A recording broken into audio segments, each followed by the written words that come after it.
Hey guys, स्वागत है आप सभी का आपके अपने YouTube channel bound to education में। मैं आप सभी का स्वागत करता हूं आज के इस नए वीडियो में। आज के इस वीडियो में पंच परगनिया सिलेबस का सीरीज जो स्टार्ट किया था चैप्टर वाइज अध्ययन करना, उस सीरीज का चैप्टर नंबर 7 करेंगे। आज का ये वीडियो बहुत अधिक महत्वपूर्ण होने वाला है, तो पंच परगना के सभी स्टूडेंट आज के इस वीडियो को अंत तक जरूर देखेंगे।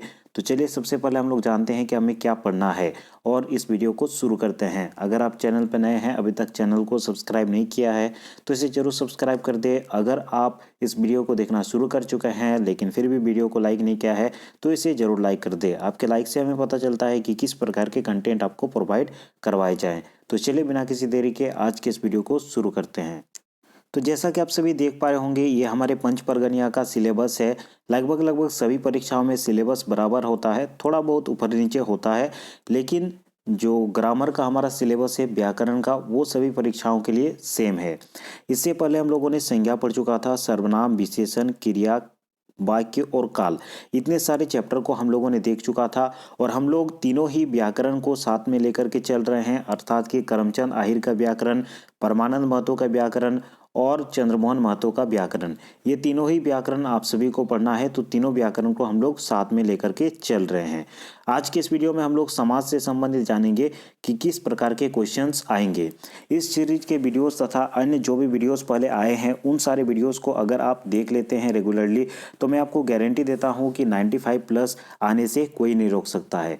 बुक के पीडीएफ जो मैंने प्रोवाइड करवाए हैं, उन सारे पीडीएफ से आप थ्योरी पढ़ लीजिए। समझाने का काम मेरा है, मैं आपको समझा दूंगा। अगर आप पहले ही थ्योरी पढ़े रहेंगे बुक से तो समझने में आपको आसानी होगी और चीज़ों को बेहतर ढंग से आप समझ सकते हैं, बेहतर ढंग से आप उसे याद रख सकते हैं। इसीलिए मैं कहता हूं कि पहले बुक का पीडीएफ को पढ़ ले, जो कि मैंने प्रोवाइड करवा दिया है। अगर आपको बुक का पीडीएफ चाहिए तो नीचे टेलीग्राम आईडी का लिंक मिल जाएगा या फिर व्हाट्सएप नंबर मिल जाएगा। सारा प्रोसेस आपको मिल जाएगा कि किस प्रकार आपको बुक को डाउनलोड करना है। तो नीचे डिस्क्रिप्शन चेक कर लेना अगर आपको बुक का पीडीएफ चाहिए। तो चलिए आज की इस वीडियो को शुरू करते हैं और जानते हैं समास किसे कहते हैं, समाज से किस प्रकार के क्वेश्चंस बनेंगे। समाज से संबंधित पहला क्वेश्चन याद रखेंगे कि समास को पंच परगनिया में एकून कहा जाता है। ठीक है, इसी से डायरेक्टली क्वेश्चन बनता है कि पंच परगना में समास को क्या कहा जाता है, तो एकून कहा जाता है। इसे आप याद रखेंगे। और एक चीज याद रखेंगे, पंच परगना जो किताब है करमचंद आहिर के द्वारा लिखा गया है, आदर्श पंच परगनिया व्याकरण, उसमें समास के बारे में हमें नहीं दिया गया है और समास के बारे में कोई चैप्टर हमें नहीं मिलता है, जिसके कारण आज हम लोग सबसे पहले देखेंगे परमानंद महतो के व्याकरण के अनुसार। सबसे पहला व्याकरण हम लोग देखेंगे परमानंद महतो के अनुसार, उसके बाद देखेंगे चंद्रमोहन महतो के अनुसार कि समास से किस प्रकार के क्वेश्चन आपके परीक्षा में बनेंगे। तो चलिए सबसे पहला व्याकरण शुरू करते हैं परमानंद महतो के अनुसार। सबसे पहले जानते हैं समास काके कोहल जायला। समास में कोई नया दृष्टिकोण नहीं है, यह प्रायः हिंदी का ही नकल है। दो या दो से अधिक शब्दों में मेल से जो नया शब्द बनता है वह समास कहलाता है। पंच परगनिया में भी ऐसे शब्दों की कमी नहीं है।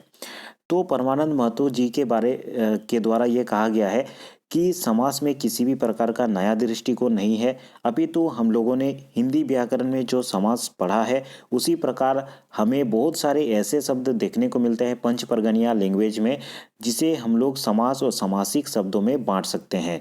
तो वही डेफिनेशन दिया गया है, दो या दो से अधिक शब्दों के मेल से जो नया शब्द हमें मिलता है उसी को हम लोग समास कहते हैं। और इस प्रकार के शब्द हमें पंच परगनिया भाषा में बहुत सारे देखने को मिलते हैं।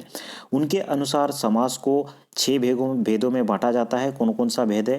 पहला भेद है तत्पुरुष समास, उसके बाद कर्मधारय समास, तीसरा है द्वंद्व समास, चौथा है द्विगु समास, पांचवा है बहुब्रीहि समास और अंतिम है नंज समास।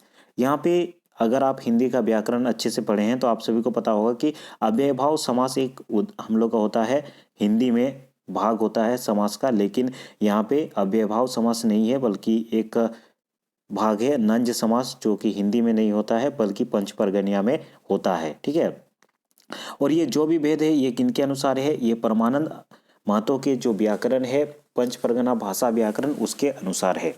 तो चलिए एक एक करके भेद को देखते हैं। सबसे पहला भेद है तत्पुरुष समास। आपस का संबंध, कारक के लुप्त चिन्ह द्वारा जिन शब्दों का मेल हो तत्पुरुष समास कहलाता है।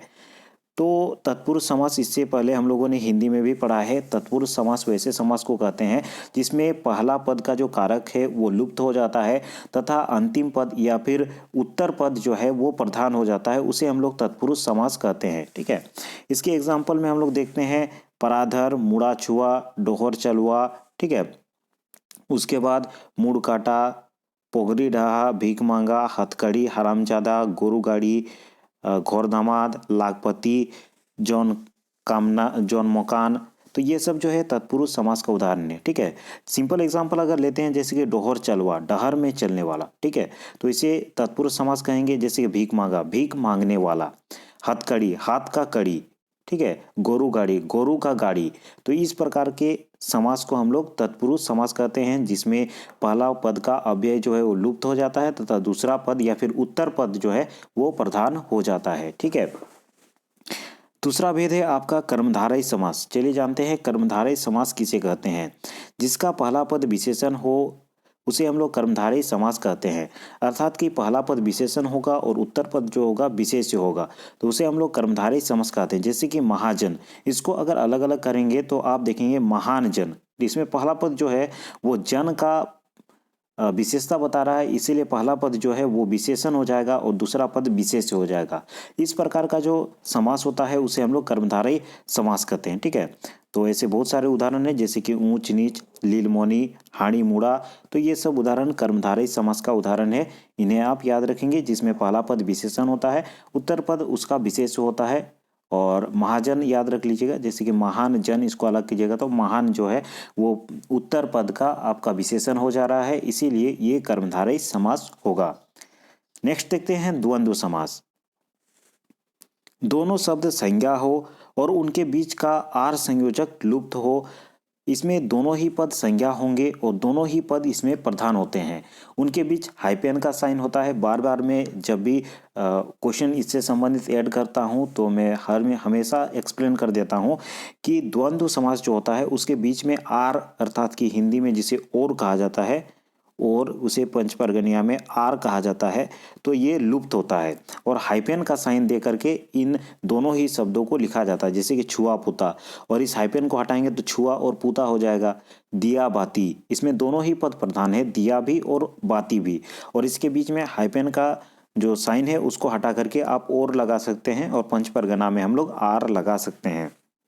जैसे कि लेन और देन, धोनी और गरीब, सुख और दुख, दाइल और भात आदि।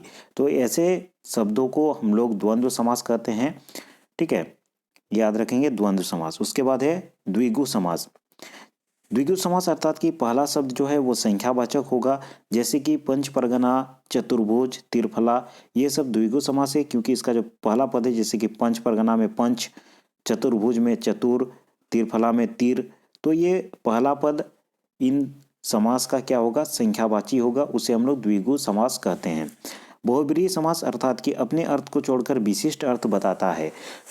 दोनों ही पद प्रधान नहीं होता है, अपितु तीसरा अन्य पद जो होता है इसमें प्रधान होता है। जैसे कि सोती घाट, रानी चुआ, देवी मेला, सुवर्णखा। जैसे कि एक एग्जाम्पल लेते हैं गजानन। ठीक है, गजानन, गजानन ये एग्जाम्पल बहुत अधिक पूछा जाता है, जिसमें गजानन आप इस शब्द को देख रहे हैं। गजानन किसके लिए उपयोग होता है, भगवान गणेश के लिए उपयोग होता है। गजानन में कोई भी पद प्रधान नहीं है, अपितु तीसरा शब्द जो कि गणेश है वे शब्द प्रधान हो जाता है। जैसे कि और एक एग्जाम्पल पढ़ लेते हैं नीलकंठ। नीलकंठ किनको कहा जाता है, भगवान शिव को कहा जाता है। इसमें नील है और कंठ है, इसमें दोनों ही पद प्रधान नहीं है, बल्कि नीलकंठ जो पद को दर्शाते हैं, किसको इंगित कर रहे हैं, ये भगवान शिव को इंगित कर रहे हैं, तो वो पद प्रधान हो जाएगा। इस प्रकार का जो भी आपका शब्द होता है वो बहुब्रीहि समास होता है। इन सभी चीज़ों को याद रखेंगे। और एक भेद होता है नंज समास। ये हिंदी में नहीं होता है, अपितु हमारे पंचपरगना में है नंज समास। जिस समासिक शब्द का पूर्व पद नकारात्मक हो, जैसे कि अनसुना, बेलूरा, ठेठकी आदि। जिस समासिक पद में पहला पद जो है वो नकारात्मक होता है उसे नंज समास कहते हैं। न से नकारात्मक, न से नंज समास याद रखेंगे। जैसे कि अनसुना, इसमें पहला पद नकारात्मक है, अनसुना नहीं सुनने वाला। ठीक है, जो चीज़ नहीं सुना गया हो। अन्न लगा है जो कि नकारात्मक शब्द है, तो पूर्व पद नकारात्मक जिसमें रहेगा उसे नंज समास कहते हैं। जैसे कि बेलूरा, ठेठकी, ये सब इसका उदाहरण है। ठीक है, तो इतनी चीज़ों को हम लोगों ने पढ़ा परमानंद महतो जी के जो व्याकरण है पंच परगना भाषा उसके अनुसार। ठीक है, याद रखेंगे पंच परगनिया भाषा व्याकरण परमानंद महतो के द्वारा लिखा गया है, उनसे बहुत सारे क्वेश्चन बनता है, इसीलिए इसे पढ़ना बहुत अधिक आवश्यक है। उनके अनुसार समास के 6 भेद है, कौन कौन से? तत्पुरुष समास, कर्मधारय समास, द्वंद्व समास, द्विगु समास, बहुब्रीहि समास और नंज समास। अभी हम लोग देखेंगे चंद्रमोहन महतो के व्याकरण के अनुसार, और सबसे अधिक क्वेश्चन चंद्रमोहन महतो के व्याकरण के अनुसार ही थोड़ा सा डिफिकल्ट रहता है, क्योंकि इनका व्याकरण में शुद्ध पंचपर्गनिया शब्दों का उपयोग किया गया है और फंसाने वाला क्वेश्चन इन्हीं के व्याकरण से आता है। इसीलिए चंद्रमोहन महतो के व्याकरण भी पढ़ना आवश्यक है। हालांकि तीनों ही प्रकार का व्याकरण आवश्यक है, लेकिन करमचंद आहिर के व्याकरण में समास नहीं दिया गया है, तो हम लोग दो ही प्रकार के व्याकरण पढ़ रहे हैं, परमानंद महतो का व्याकरण और चंद्रमोहन महतो का व्याकरण। परमानंद महतो का व्याकरण हम लोगों ने देख चुका है। अभी हम लोग जानेंगे चंद्रमोहन महतो के व्याकरण के अनुसार समास किसे कहा जाता है। दुई शब्द के खाप के एकुन कहल जायला और शब्द के खापाई जौन शब्दटा बने ताके एकुनिक शब्द कहल जायला। एकुनिक शब्द महान काहू आखिर एक हिंस प्रधान होय, कबो सभे हिंसटा प्रधान होय, कोनो हिंस प्रधान नाई होय, फिर कखनो गुणवाची शब्द आवे तो कखनो गुणक और गुणिन केर मजाइन होय। तो यहाँ पे डेफिनेशन सेम है, हमारा हिंदी में जो डेफिनेशन है कि दुई शब्द के खाप, अर्थात कि दो शब्द को जब खपा दिया जाता है, दो शब्द को जोड़ दिया जाता है, तो उसे हम लोग एकुन कहते हैं, अर्थात कि समास कहते हैं। याद रखेंगे समास को एकुन कहा जाता है। और शब्द के खपाई जोन शब्दटा बोने ओके समासिक शब्द जिसे हम लोग कहते हैं, जो शब्द को मिलाकर के जो शब्द बनता है उसे एकुनिक शब्द कहते हैं, जिसे हम लोग समासिक शब्द हिंदी में उपयोग करते हैं। ठीक है, एकुनिक शब्द महान कहीं पे पहला पद प्रधान होता है, कहीं पे उत्तर पद प्रधान होता है, कहीं पे दोनों पद प्रधान होता है, कहीं पे कोई भी पद प्रधान नहीं होता है। ठीक है, अलग अलग एग्जाम्पल में अलग अलग चीज़ें हम लोग देखेंगे। उनके अनुसार एकुनिक धांजे बोनल शब्द मोटा मोटी 6 किस्म के होय। इसी के अनुसार हम लोग एकुन को, अर्थात कि समास को 6 भागों में बांटते हैं। कौन कौन सा 6 भाग है? ये भाग है हमारे महान लेखक चंद्रमोहन महतो के द्वारा लिखा गया जो व्याकरण है पंचपर्गनिया व्याकरण, उनके व्याकरण में 6 वेदा में देखने को मिलता है। कौन कौन सा? गुणकवाची एकुन, गुणनवाची एकुन, गुणिनवाची एकुन, सानान गुणकवाची एकुन, सारीन वाची एकुन और जोड़ौनीवाची एकुन। ये 6 वेद हैं चंद्रमोहन महतो के अनुसार, बहुत अधिक इंपॉर्टेंट है। और डायरेक्टली इनका जो एग्जाम्पल दिया गया है, डायरेक्टली एग्जाम्पल से क्वेश्चन बनता है। इस एग्जाम्पल के बाहर आपका क्वेश्चन नहीं बनेगा, इसीलिए मैं आपको गारंटी देता हूँ और हमेशा से कहता हूँ कि जो भी बुक्स ओरिजिनल बुक है राइटर के द्वारा लिखा गया उनको पढ़िए। इधर उधर कहीं बड़ा से बड़ा क्लास ज्वाइन करने का आवश्यकता नहीं है। जो भी मैं पीडीएफ देता हूँ अच्छी तरीके से अगर आप पढ़ लेते हैं और मेरा एक्सप्लेनेशन अच्छी तरीके से देख लेते हैं, तो मैं आपको बता दूंगा कि सटीक कौन कौन सा क्वेश्चन आएगा और इसके बाहर एक भी क्वेश्चन नहीं आएगा, ये मेरा गारंटी है। ठीक है, सबसे पहला हम लोग भेद देखते हैं चंद्रमोहन महतो के अनुसार गुणकवाची एकुन। जौन शब्द माने गुणक और गुणिन केर समान रूपे माझानी होय ताके गुणकवाची एकुन कहल जायला। हिंदी माने गुणकवाची एकुन के कर्मधारय समास कहल जायला। जिस शब्द में गुणक और गुणिन अर्थात कि विशेषण और विशेष्य का समान रूप से अधिकरण होता है उसको गुणकवाची एकुन कहा जाता है। अर्थात कि पहला पद विशेषण होगा और उत्तर पद विशेष्य होगा। यहाँ पे एक पद विशेष्य होता है, एक पद विशेषण होता है। जो चीज़ हम लोगों ने कर्मधारय समास में पढ़ा उसी को हम लोग गुणकवाची एकुन कहते हैं। ये चीज़ आप सभी को पता है, केवल नाम याद रखेंगे। कर्मधारय समास को गुणकवाची एकुन कहा जाता है। अच्छी तरीके से याद रखेंगे, डायरेक्टली इससे क्वेश्चन आएगा कि कर्मधारय समास के कि क्या कहा जाता है, याद रखेंगे गुणकवाची एकुन। ठीक है, और यहाँ पे याद रखेंगे सबसे अधिक इंपॉर्टेंट है निमुदे, अर्थात कि इनका जो भी एग्जाम्पल है अच्छी तरीके से याद रखेंगे। एग्जाम्पल से डायरेक्टली क्वेश्चन आएगा, इस एग्जाम्पल से बाहर आपका क्वेश्चन नहीं आएगा। ठीक है, जैसे कि महापुरुष, इसको अलग अलग करेंगे। महान पुरुष, इसमें महान जो है अर्थात कि पहला पद जो है वो उत्तर पद का विशेषण का काम कर रहा है, इसीलिए इसे गुणकवाची एकुन कहेंगे।